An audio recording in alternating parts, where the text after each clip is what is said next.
سلام زخبركم تعزبتنا كما يصنحكم مباركس ناي الساعات زينا حزبكم مسيلاخو مجمرتاغن ارستاتو بريزيدنت إساياس أفوركي أب أخي بقروا السودان مستاف كايرو أتيو أغلبوس حابة زي المود مبصح بريزيدنت إيران ناب أفريقيا تبقسو أخلي كاب روسيا أب حدا كايركبن كالوتم زبلو زيناتات حزنا متسناكم لنا سناي مكتتال بريزيدنت إساياس أب أخي بقروا السودان مستاف كايرو أتيو بريزيدنت إساياس أفوركي قرباب تهاجرات السودان بزعبا السودان مزتاي أبز قبرو أخيبان مستاف ببريزيدنت قبسي عبد الفتاح السيسي بستقبر له أدمى لما نقهو ناب قبس خمس غدا منستر زينا تهاجر يمانا قبر مسكال بتويتر حبيرو منستر قدات وطاي عثمان صالحن أما خار بريزيدنت أتي يمانا قبر أول بس بريزيدنت إساياس كم زقوشو أتم يمانا أب تويتر تغيسو قبسي نخلتي أم جنرالات نعسر سلست حملة ناب كايرو أو بأخذ الزراربهم كم تدل مقلات الذكريو الجنرال عبد الفتاح البرهان دقف كم زلوا بسفح تقلص قبسي كمون الجنرال محمد حمدان دقالون التدقف عبرات إمارات عرب نظام كلتا جنرالات مكرراب زغونا وقعو تبقسو أي وسر هنسانحين بتصحفة بريزيدنت قبسي اتعب كايرو كاتوتين زلو ستا نتيجة بسلامه من قد المفتح زعلما خمسخونا قاليتوم تم أكبر رئيس مزركو الجنرال عبد الفتاح البرهان جنرال محمد حمدان دقالون بقطتا يكون وكلتهم انتساتفهم ابتي كاب صباح تجمر زتا زملكت زاقيت استحبر نجار يلن فتن قداي سودان كفتحة اب قبص خزاتها تبايلن زلو قرباب السودان من مخالن بوقعي اي تحبرن زلو المحجين توما بصعصو كنا تسميدهم زنبرو جنرالات سودان مرداء استقبرت تدقاقا مسعرتات فراخ ركوي كالن امريكا سعود عرب نخلتيهم وغنات تخص الدو نخبلو كان تفرارمهم ابايتا قنوت ايتاو خوناي كالن أبسو منزي نمفتح قجت سودان أبز ملكت استفل عليه تبقسطات وسد كرة غنيوم هذا خابو مرحت إيجادن منجست أمريكا نغلتيهم اتوم أب قجت تشميم مزلو جنرالات سودان أب أديس أبا نمرخابهم زوسد وتبقسويوم تنغلتيهم جنرالات نمرخابن سقبرو فتنا زي سلطان قداي سودان سلما وفتح من دايس تمزز 4 هاجرات إثيوبيا دولب سودان كينيا جيبوتي إيجاد أب إثيوبيا أب زكايدو أخيبا أفريقيا وعقاب سلام حيلي مئتاو زعلموا على خكايد سويعنا اللوام مرحت إيجاد نتزبح حاموس 10 حملة أب قبس زكايد أخيبا قربابة السودان زخون هاجرات زلوهم دقفون قليسهم اللوم قلتيهم وقنات بهوت قونت الدوب بمبال زي زخون قدمو خينات بعد معي عقباب مكتسارن مكتالن استسنيه قدب ألبسن مقرات تسابقاتات كفرمو أتريرنا نتسوع قبلو مرحت إيجاد تمحتينهم أبزبوتات دارفورن كردوفانن زكايد زلو قنتي ناي بيهرن هايمانوتن ملكعات محازو كمز الشغلن زقلصاتن 4 هاجرات إيجاد متتتاوص عينت قجت يناوحون يقادرن مهلاو طقيسن بمن كمستخايده ግን اتبسوني زوص مغلصي ايطقسن بريزيدنت إساياس أفوركون بشمونت حمله اب ساعات مشت بمهتل بريزيدنت متسغاغري لولاو بيت مخر السودان جنرال مالك عقار استمرحلو خبس مرارخي بخمسه زراربه مع كانت زينا إرترا طقيسن نيرانين اتركب ابجبوت له كناتات السودان زدهابه لتسفى انت خلطاتن دوم بالت ግጭትን كمون ترى إرترا عم بفتح ግጭት ዘተኮረ ምዃኑ جنرال مالك مع كانت زينا تهاجر ابزهابو مغلጽ حبيرو جنرال مالك نزنا حج يركبهم املكيتو اب تويتر ابزس فورو صحف مس بريزيدنت إساياس ندب كلتين هاجرات ابز ملكت ጉዳያት كلتين هاجرات تزراريبنا قلاتات መንግስት ኤርትራን ሱዳንን ርኩባት ከካይዱን ተሰማሚዕና ኢሉ ወገን ኤርትራ ግን ጉዳይ ደብ ክልቴን ሃገራት አመልክት ዝተባለ ነገር የለን إذا 3 ورح قبر 3 معطات رايستر فوكينات السودان تنك مفنقال 3.9 مليون تنك سدت 700 شح كون كله بسنك زخينات اما اي سبات ماتهم صبات حبرات هاجرات يقلص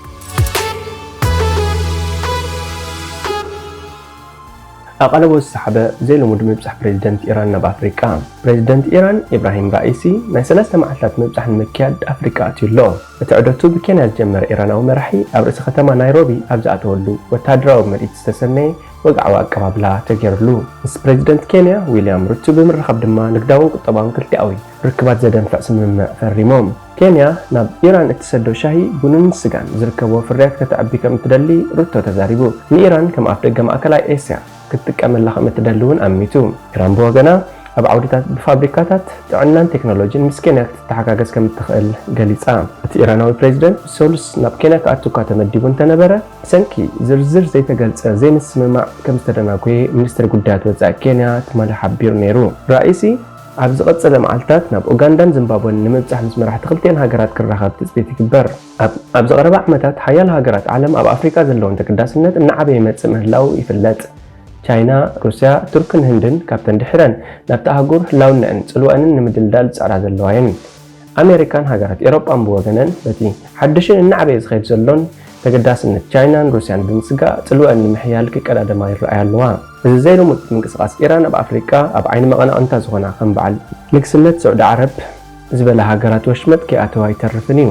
ወላ እኳ ስዑድን ኢራንን ኣብ ዝቐረባ እዋን ዲፕሎማስያዊ ርክበን ብምምሕያሽ ንዝነበረን ምትፍናን ዘህድአኦ እንተመሰላ ቅድሚ 10 ዓመታት ኤርትራ ምስታ ቀንዲ ጸላኢትን መቐናቕንትን ንግስነት ሳዑዲ ዓረብ ዝኾነት ኢስላማዊት ሪፐብሊክ ኢራን ዝነበራ ዝምድናና ማዕበለቶ ትኸይድ መንባራ ይዝከር ከም መርኣያ ናይዚ ድማ ኣብ መወዳእታ 2008 ፕሬዚደንት ኢሳያስ ኣፈወርቂ ኣብ ርእሲ ከተማ ቴህራን ወግዓዊ ምብጻሕ ብምክያድ ምስቲ ኣኽራሪ ተባሂሉ ዝግለጽ ዝነበረ ፕሬዚደንት እታ ሃገር ነበር ማሕሙድ ኣሕመድ ነጃድ ብምርኻብ ብዛዕባ ምምሕያሽ ዝምድናታቶም ተዘራሪቦም እንተኾነ ግን ኣብዚ እዋን እዚ ኤርትራ ምስ ስዑዲ ዘለዋ ርክብ ጠበቐ ኮይኑሎ ኩናት የመን ኣብ 2014 ድሕሪ ምጅማሩ ክልቲአን ሃገራት ጥቡቕ ዝምድና ምስራተን ይፍለጥ ከም መርኣያኡ ድማ ኤርትራ ነቲ ብስዑዲ ዓረብ ዝምራሕ ወታደራዊ ኪዳን ዘለዋ ደገፍ ብወግዒ ገሊጻ እያ ኢራን ምስ ኢትዮጵያ እውን ካብ ነዊሕ ዝጸንሐ ዲፕሎማስያዊ ርክብ ጸኒሕዋ እዩ ኣብ ዝቐረባ እዋን ከዓ ምስ ኩናት ትግራይ ብዝተሓሓዝ ስማ ተላዒሉ ነይሩ ኣብ 2022 እታ ምዕቡላት ሰብ ኣልቦ ነፈርቲ ከም እተፍሪ ትፍለጥ ኢራን መሃጀር 6 ዝበሃላ ዓይነታት ሰብ ኣልቦ ነፈርቲ ወይ ድማ ድሮናት ናብ ኢትዮጵያ ከም ዝለኣኸት ኣሜሪካ ኣቃሊዓ ነይረያ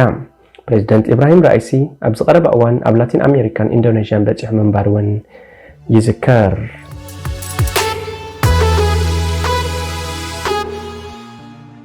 ተበግሶ እኽሊ ካብ ሩስያ ኣብ ሓደጋ ይርከብ ሩስያ ካብ ዩክሬን ናብቲ ብጥሜት ዝቃለስ ክፋላት ዓለም ክውሕዝ ዘኽእል ብሕቡራት ሃገራት ዝምራሕ ስምምዕ ከይተናውሖ ስክፍታታት እናዓበየ ይኸይድ ኣሎ ወደባት ጸሊም ባሕርን ሰደድ መግብን እናነከየ ይኸይድ ኣሎ ቱርክን ሕቡራት ሃገራትን ነቲ ናይ ምፍታሕ ስምምዕ ዝሓለፈ ሓገይ ተደራዲሮም ዓለም ለኻዊ ቅልውላው መግቢ ንምቅላል እዩ ነይሩ ሩስያ ንምምቻዕ መግብን ድኹዕን ንምልኣኽ ዝተፈለየ ስምምዕ ሒዛ መፅያ እዚ ኣብ ግብሪ ከይወዓለ ድማ ሞስኮ ትፅዕር ይኹን እምበር ሰፊሕ መጠን ስርናይ ናብ ወፃኢ ክትሰድድ ከም ዝጸንሐት መረዳእታታት ይሕብሩ ሰበስልጣን ሩስያ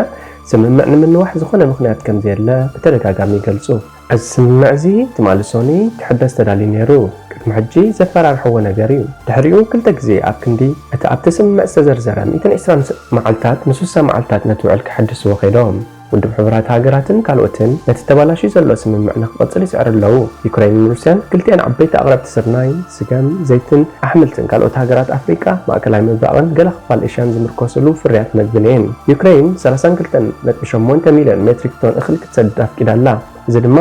ልዕሊ ፍርቂ ካብኡ ናብ ዝማዕበለ ሃገራት ክትሰድድ ኣፍቂዳ ኣላ እዚ ስምምዕ ኣብ ዝሓለፈ ዓመት ድሕሪ እቲ ወራር ናብ ክብረ ወሰን ድሕሪ ምብፅሑ ከም ስርናይ ዝኣመሰሉ ኣቑሑት መግቢ ዋግኦም ንምንካይ ሓጊዝ እኳ እንተነበረ እቲ ረድኤት ግን ኣብ ማኣዲ ክሽነ ኣይበፅሐን ሩስያ ምውፃእ ንሶማልያ ንኢትዮጵያን ኣፍጋኒስታንን ሓዊሱ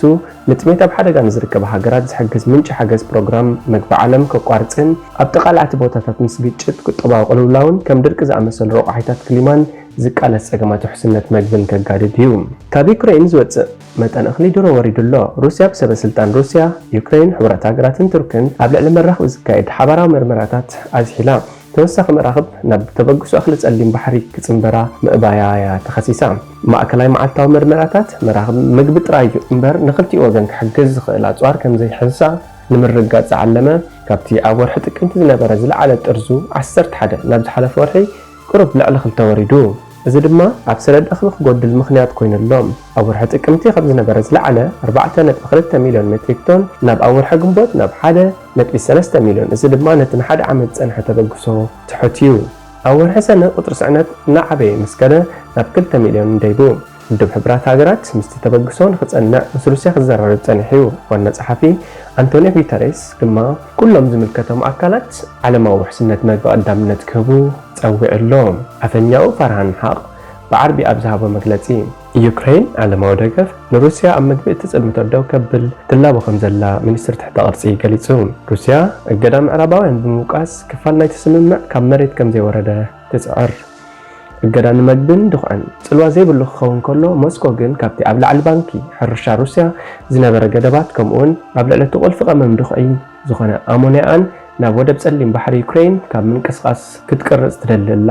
እቲ ሻምቡቆ ኣሞንያ ግን ኣብቲ ኩናት ከም ዝተሃሰየ ውድብ ሕብራት ሃገራት ገሊጹ ሩስያ ግን ሰደድ ስርናይ ኣብ ዝሓለፈ ዓመታት ናብ ዝለዓለ ብርኪ ከም ዘዕበየ ድሕሪ ዓብዪ ቀውዒ ስርናይ ትሰርሐላ ጽዕነት ካብ 33 ሜትሪክ ቶን ኣብ 2021 ናብ 44 ሚልዮን ሜትሪክ ቶን ኣብ ዝሓለፈ ዓመት ሎም ዓመት ድማ ኣብ 46 ሚልዮን ክኸውን ትፅቢት ከም ዝነበረን S&P Global Commodity Insights ይሕብር። እዚ ከምዚ ኢሉ እንከሎ ጽዕነት ዩክሬን ብሰንኪ እቲ ኩናት ብኣስታት 60% ወሪዱ ካብ 19 ሚልዮን ቶን ኣብ 2021 ናብቲ ኣብዚ ዓመት ኣስታት 7 ወይ 8 ሚልዮን ቶን ክኸውን ተባሂሉ ዝተገመተ እዚ ድማ ኣብ ሕርሻ ዝምርኮስ ቁጠባኣ ዓብ ዕንወት እዩ። እተን ንኣእትወት ኣብ ዩክሬን ዝተጸግዓ ዝነበራ ሃገራት ንኣእትወት ካልእ ምንጭታት ክጥምታ ክግደዳ እየን። እዚ ድማ ሩስያ ክኸውን ይኽእል እዩ። እዚ ድማ ሩስያ ዝሓሰበቶ ነገር እዩ ዝብል ግምት ኣለኒ ትብል ዳይሬክተር ዓለማዊ መግብን ማይን ካይትሊን ዌልሽ መደብ ጸጥታ ኣብ ማእከል ስትራቴጂካዊ ኣህጉራውን መጽናዕትታት ካብ ዩክሬን ዝወሓደ ካብ ሩስያ ድማ ዝበዝሐ ብምዃኑ ኣብ ዓለምና ዘሎ ስቶክ ስርናይ ከምቲ ኣብ 2021 ዝነበረ እዩ ንኽዘውር ድማ እኹል ምዃኑ ክኢላታት ይገልጹ። ኤውሮጳን ኣርጀንቲናን ምህርቲ ስርናይ ክውስኻ እንከለዋ ብራዚል ድማ ንቆሎ ዝኸውን ባነር ዓመት ሪኣ ዩክሬን ውን ቀንዲ ኣቕራቢት ናይዚ ዓመት እያ። ዩክሬን መግባ ብመሬት ወይ ብሩባ ብኤውሮጳ ኣቢላ ክትሰድድ ስለ እትኽእል ካብ ምሻጥ እኽሊ ሙሉእ ብሙሉእ ኣይምተቆርፀትን። እንተኾነ ግን እቶም መስመራት ካብ ናይ ባሕሪ ጽዕነት ዝተሓተ ዓቕሚ ስለ ዘለዎም ኣብ ሕብረት ኤውሮጳ ዘይምስማዕ ኣለዓዒሎም ውድብ መግብን ሕርሻን ሕብራት ሃገራት መዐቀኒ ዋጋ መግቢ ካብቲ ወተሃደራት ሩስያ ናብ ዩክሬን ምስ ኣተው ዝወረደ ክብረ ወሰን ክንወርድ እንከሎ ብሰንኪ ኮቪድ-19 ግጭትን ድርቅን ወጻኢታት መግቢ ድሮ ልዑል ነይሩ። ድሕሪኡ ኪናት ሩስያ ነቲ ወጻኢታት ንምፍራይ መግቢ ንምድፋእ ሓጊዙ ፀዓት ድኹዕን መጓዓዝያን ሓዊሱ እዚ ማለት ካብቲ ድኳን መግቢ ዝነበረ ዋጋታት ክሳብ ሕጂ ልዑል እዩ። ኣብ ኬንያ ክሳብ ሶርያ ካብ ወጻኢ ዝኣቱ መግቢ ዝያዳ ዝምርኮሳ ዘለዋ ኣብ ምምዕባል ዝርከባ ሃገራት ዝደኸመ ባጢራታት ብዶላር ኣሜሪካ ስለ ዝኸፍላ ዋጋታት ውሽጢ ሃገር ልዑል ይገብራ ኣለዋ።